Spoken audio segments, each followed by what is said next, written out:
জীবে প্রেম করে যেজন সেজন সেবিছে ঈশ্বর। স্বামী বিবেকানন্দের এই উক্তি যেন এখন বইয়ের পাতাতেই সীমাবদ্ধ।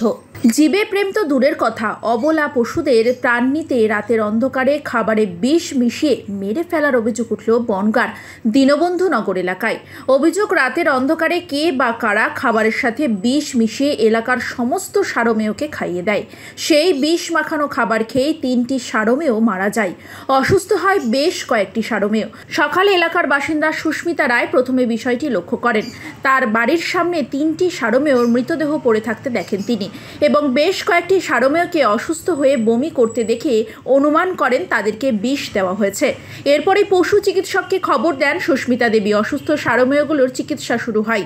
এই ঘটনার পরে গৃহবধূ সুস্মিতা বিষয়টি বনগাঁর একটি পশুপ্রেমী সংগঠনকে জানায়। তারপরে তারা উদ্যোগ নেয় এলাকার বিষ খাওয়া অসুস্থ সারমেয়দের চিকিৎসা করাতে। শুধু এখানেই থেমে থাকেননি গৃহবধূ সুস্মিতা। বিচার চেয়ে থানার দ্বারস্থ হন তিনি। দোষীদের শাস্তির দাবিতে থানাতে একটি অভিযোগও দায়ের করেন। ঘটনা তদন্ত শুরু করেছে পুলিশ।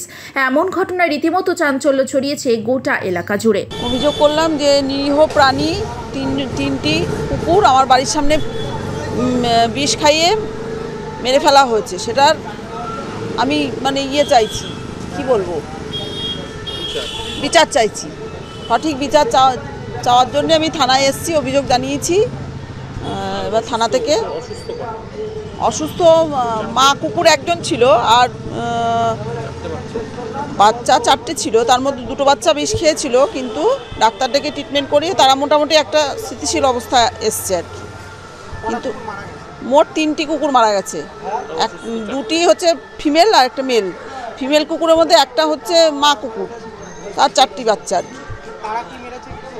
না, সেটা বুঝতে পারিনি। আমি ঘুম থেকে যথারীতি প্রতিদিন যেমন উঠি তেমন উঠেছি, উঠে সামনেই দেখছি পরপর 3জন মরে পড়ে আছে।